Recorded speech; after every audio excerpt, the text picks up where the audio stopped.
Super shoes, the latest hype on the scene. The question is, are they worth the hype and how do they work? My name is JD Sherry. I'm a physical therapist, researcher, and author, and I'm also founder of Mobo. I get asked a lot as somebody who does a lot of industry validation and innovation work, what's the difference between super shoes and conventional footwear and how can they actually help you out? So we look at conventional footwear. Conventional footwear is built with foam, and that foam is designed to actually cushion. So the role of conventional cushioning footwear, you can think about your memory foam mattress, right? So you've all seen ads of one partner jumping up and down in the bed while the glass of wine is on the opposite side and the partner rests gracefully. That's pretty much the role of cushioning. Cushioning's been designed to absorb impact, and we've seen cushioning used in shoes for decades. So when we look at super shoes, they're quite a bit different. Super shoes aren't about cushioning. In fact, they're all about compliance. What they use is a layer of foam, then a carbon plate, then foam, and your foot to create a sandwich. You can almost think about it kind of like a three-dimensional s'more, right? That's designed to compress and rebound. So when we use these tuned foams in our footwear, they change a lot about the way we run, the way we stabilize our body, and even our mechanics and our injury risk. Let's take a big look right now to find out if these shoes are right for you.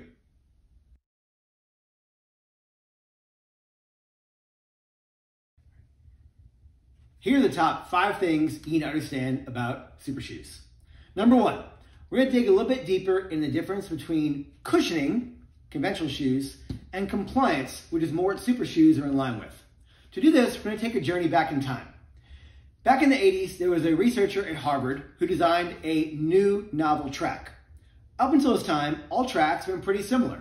They were designed with a thin rubber layer on top that was designed to what? Give, and then just basically return back to where it was, effectively being cushioning. If you look at what cushioning does, if you anchor cushioning down on some type of surface and you push down the cushion, it basically distorts and then does not a whole lot, right? It's a soft, pliable material. However, Tom McMahon decided to do something different. What he did was he designed a track that basically had a buttress on either side, and for your mind, think about almost putting sheets of plywood between those two buttresses. And so now, when you distort or push down on that surface, it gives and then rebounds, and gives and rebounds. And being a smart guy, Dr. McMahon actually tuned the give and rebound or compliance of his track to make sense for runners in a certain size and weight category and speed category, being collegiate elite runners. Did it work? Well, in that meet alone, we had 35 runners qualify for NCAA Nationals. We had numerous collegiate and track meet and meet records fall, and we had PRs across the board. So does this technology have a place? Yes, tuning a surface does result in an improvement in performance. And so now, if we think about taking the idea behind not just cushioning, but allowing things to compress and rebound, that's what we wind up as a basis for super shoes. So this begs the question, do super shoes actually work? Does the lesson from the track translate to a surface under your feet? And in fact, the answer is yes. Studies by Barnes and Whiting both show that these shoes are in fact faster, even if you're not necessarily elite. And they're faster on flat ground and even some extent on an uphill and a downhill. Compliance matters and is a basis for how super shoes are basically big springs under your feet.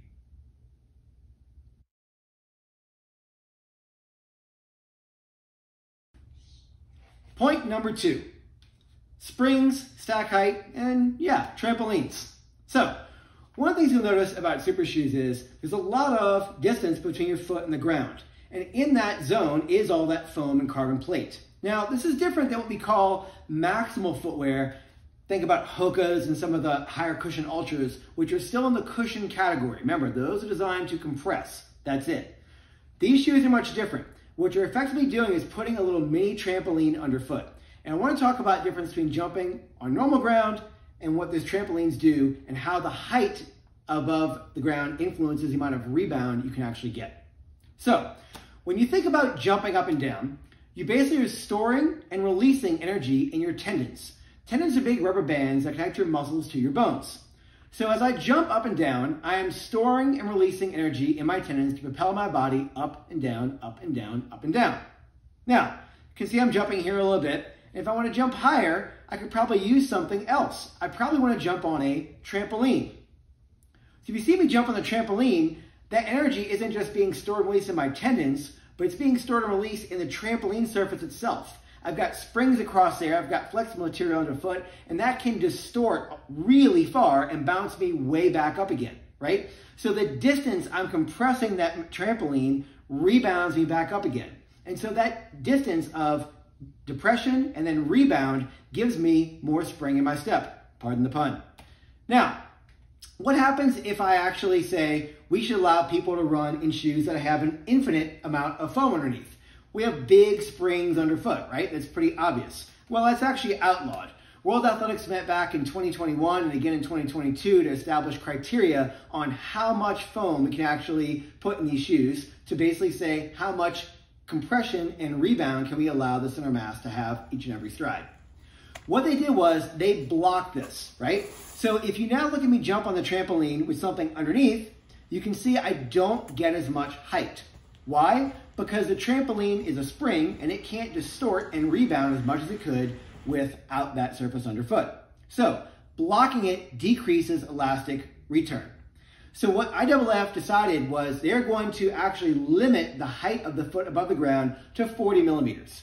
Basically says, shoe companies, you have 40 millimeters of space to play with whatever foam and carbon plate innovations you want to, but we're going to limit you to 40 millimeters of compression and rebound.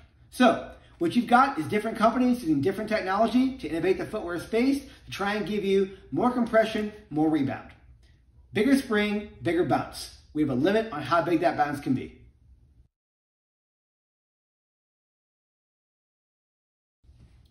Super shoes, point number 3, tuning. So, not talking about tuning the radio, I'm talking about tuning the foams and plates underfoot to give you the maximum bang for your buck. So these shoes are pricey. So, this is a little bit complicated in how this works, but I'm gonna try and make this really simple using pogo sticks. So what we're gonna notice right now is my son jumping on a pogo stick meant for very young, very light kids. One of the ones he actually used when he was a little bit younger.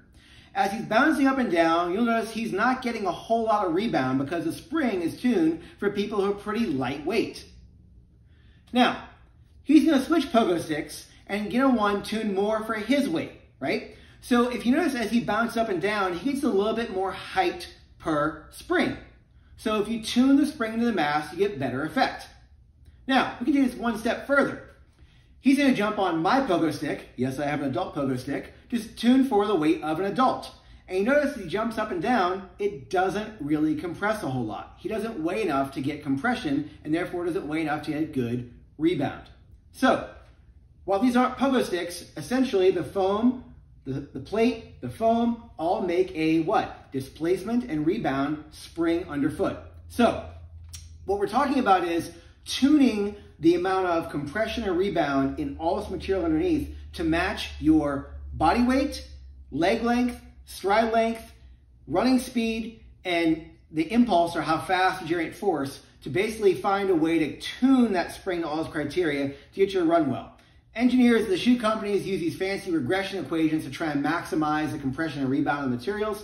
Don't get too caught up in the details, but just know that right now, the fastest way to get attention is to hit faster times, right? And so engineers of these shoe companies are doing everything they can to prove this technology by putting it on fast runners. One of the things you'll notice is that we do see improvements in performance with people who are heavier or lighter than who these shoes are designed for, but you're not getting that full benefit. What you're gonna see in the future is shoe companies offering these same type materials, but tuned for lighter or heavier runners to match your needs individually.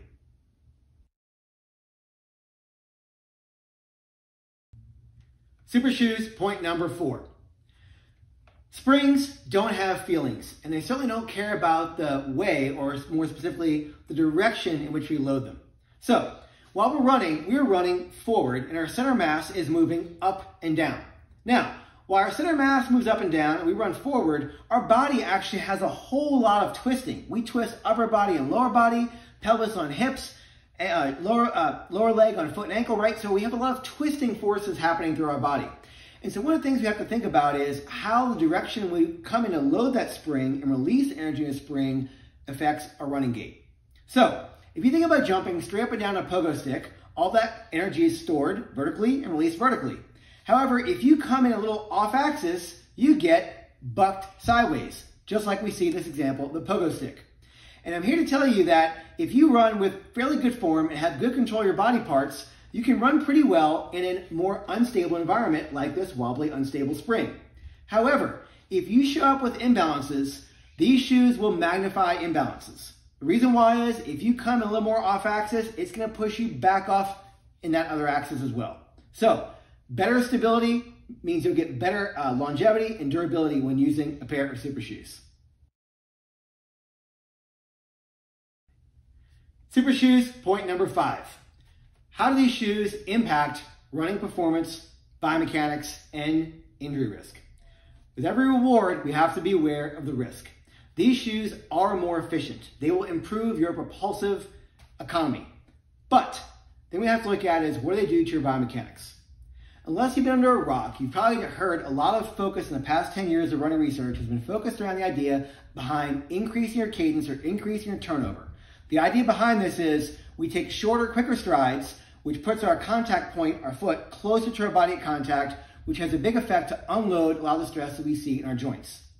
Now, if you think about jumping on ground, you jump a certain way, and if you jump on a pogo stick or a trampoline, as we've shown in this video, you notice it takes longer for each jump. Why? That compressive energy has to be stored and released back inside that spring. And that's what happens when you put a super shoe underfoot. Putting a super shoe underfoot actually shifts your running form in a different direction.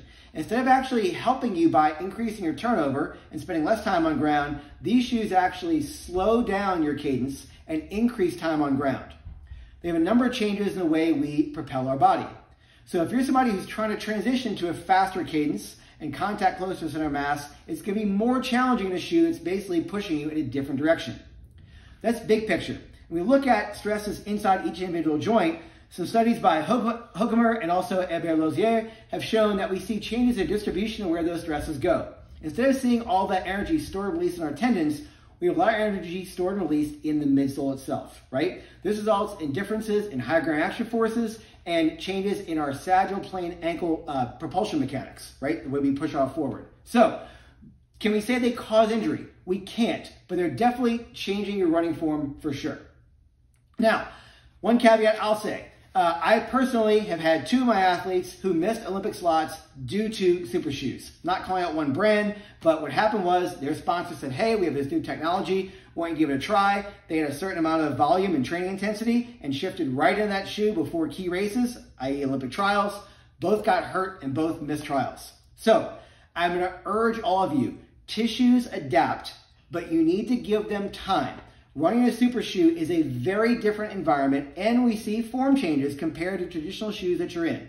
If you're going to spend the time and money to research these shoes and buy them, please give yourself some time to adapt to the shoe properly so that you don't wind up in injury.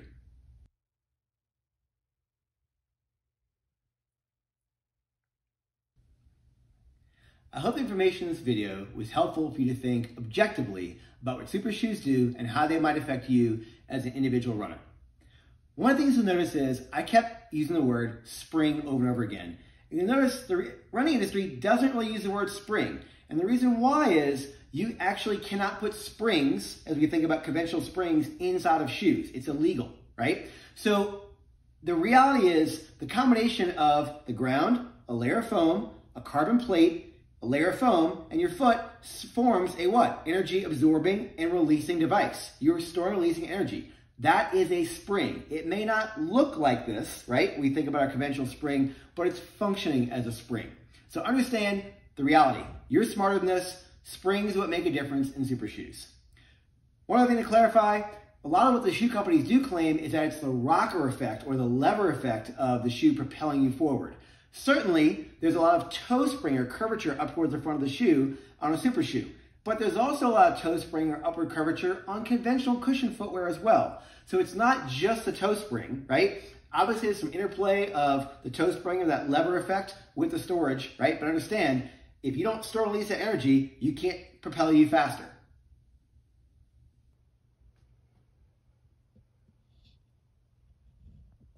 Take home.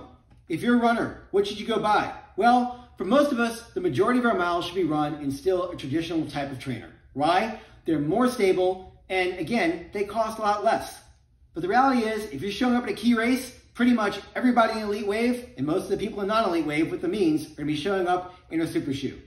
I hope this video was helpful in teaching you how these shoes work, what the effects are, and being really careful about transitioning gradually in these footwear. If you can't train, you can't race. Be smart about your transition and smart about your shoe collection. And remember, the best thing you can do is not just buy a better shoe, but put a better body in your shoe. Spend time developing better stability, better control, better strength, and better agility as an athlete, and you run well and have a durable long-term career. Thanks a lot.